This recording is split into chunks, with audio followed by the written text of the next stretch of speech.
હર હર મહાદેવ બધાને. કેમ છો બધા મજામાં? તો આજે મેં કર્યો છે દરિયાકાંઠેલો વ્લોગ સ્ટાર્ટ. કેમ કે હું આવેલો છું અમારું ગામ એટલે કે શિયાળબેટ, જે દરિયાની વચ્ચે આવેલું છે. ત્યાં અમે બધા રહીએ છીએ.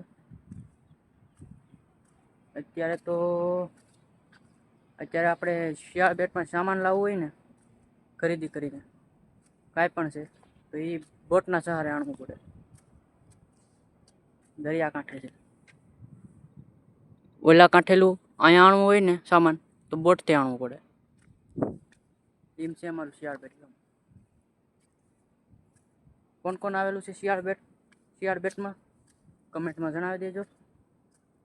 ને હું બતાડું તમને અમારા દરિયાકાંઠાનો કંઈક મસ્ત મજાનો નજારો. અત્યારે હું વિડીયો રેકોર્ડ કરું ને, મારો મોબાઈલ નથી, મારા દોસ્તાનો મોબાઈલ છે. મારા મોબાઈલમાં કંઈ હર રિઝલ્ટ આવે ને એટલે કાંઈ હું એમાં રેકોર્ડ નથી કરતો. અમારા દોસ્તાના મોબાઈલમાં રેકોર્ડ કર્યો છે વિડીયો, એટલે કે વ્લોગ.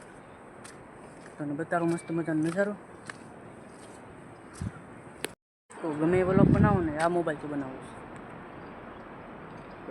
ઓપ્પોનો છે એટલે એમાં કંઈ સરળ રિઝલ્ટ નથી આવતી, એટલે આજ આ મોબાઈલમાં બનાવ્યો. પાછું હું મજૂરી કરવા ભાગી જાઉં તો પાછું આ મોબાઈલથી બનાવું.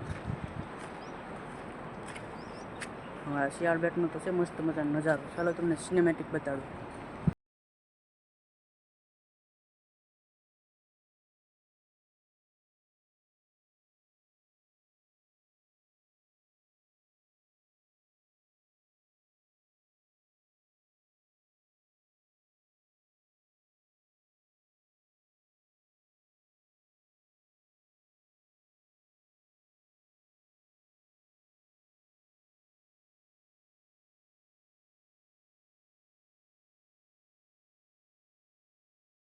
જોઈએ અમારા ગામનો સિનેમેટિક કેવો લાગ્યો કમેન્ટમાં જણાવી દેજો. તો આવું છે અમારું કંઈક શિયાળબેટ. હું આવેલો છું મારા દોસ્તાની ઘરે, તો એ ત્યારે પાણી ભરે છે. કેમ પાણી આવે તમને બતાડું. પાણી ન થાય. આ ડાર છે, આ નળી છે, તો એમાં ડારમાં મોટર નાખીને પછી પાણી આવે. જો કંઈક આવી રીતનું પાણી આવે. પડી ગઈ છે મિત્રો હાજ ને. જોઈ શકો છો આ કંઈક આવી રીતનું મસ્ત મજાનું સનસેટ નજારો છે. જો આવો નજારો કાયમ જોવા મળે તો કેવી મજા આવે.